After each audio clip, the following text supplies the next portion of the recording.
Sophia lived with her mother, Mrs. Alastair, in a very old and big house that was slowly falling apart. The house was a symbol of their past, a time when their family had been rich and important. But now, it was a beautiful shell hiding a sad truth. They had no money. Mrs. Alastair spent all her time pretending to be wealthy, but the furniture was old and worn, the dishes were chipped, and their bank account. To her mother, the only way to save their family name from ruin was to marry Sophia into wealth. And so, she found a man for her, Lord Huntington.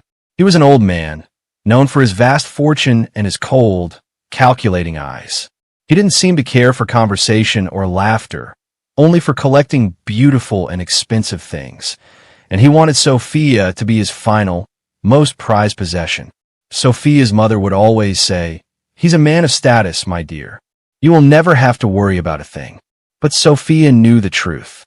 Every time Lord Huntington looked at her, she felt like a rare doll behind a glass case. He never asked about her dreams, her feelings, or the stories she loved to read. He only spoke of their future social events and the expensive jewels he would buy her. The day of their engagement party was set. The house was filled with fake cheer, and a suffocating feeling closed in on Sophia. She was meant to be the beautiful bride, the one to save her family. But she felt trapped, a bird in a golden cage, with no hope of flying away.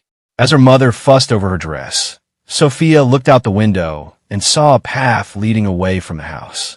A wild, foolish idea took root in her mind. Without a second thought, she grabbed a small bag she had hidden and slipped out the back door.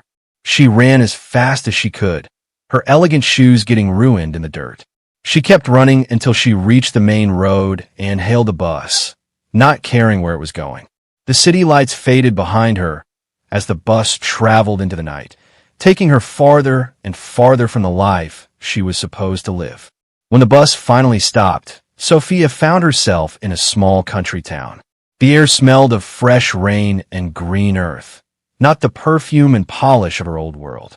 With no money and nowhere to go, she walked until she saw a small, welcoming house. A woman with kind eyes opened the door and listened as Sophia told her a half-true story about being a lost traveler.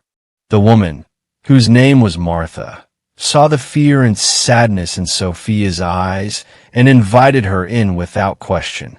The next morning, Martha introduced her to her son, a young man named Liam. He had a strong back, hands roughened by hard work, and a smile that seemed to light up his whole face.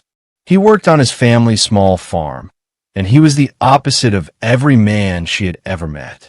He didn't care about designer clothes or fancy titles. He cared about the earth and the crops he grew. Sophia, who had never done a day of physical work in her life, offered to help.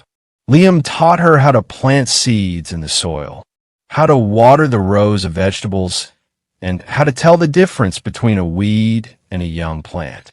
Her expensive clothes got dirty, her fingernails became stained with earth, and her muscles ached from the new work. But for the first time in her life, Sophia felt a sense of purpose. She wasn't just a pretty object, she was a worker, a part of something real. She and Liam spent their days together in the fields, talking for hours. He told her about his dreams of growing enough food to help feed their small community. He taught her that true worth came from what you built with your own hands, not what you were born into. He showed her the simple beauty of a sunset over the rolling hills, a sight more breathtaking than any grand chandelier. Sophia fell in love with this new life and, slowly, with Liam. She loved the way his eyes would crinkle when he smiled, the sound of his laugh, and the simple, honest kindness he showed to everyone. One evening, as they were sitting on a hill watching the stars, he took her hand, his rough palm a stark contrast to her soft one. "You could have anything you want," he said, "but you chose to be here. Why?" Sophia looked at him, her heart full. "Because a rich man can give you a home, but a good man can give you a family," she said softly. I'm not running away anymore. I've found what I was looking for. Liam's smile was the most beautiful thing she had ever seen. He didn't give her jewels or fancy dresses, but he gave her something far more valuable.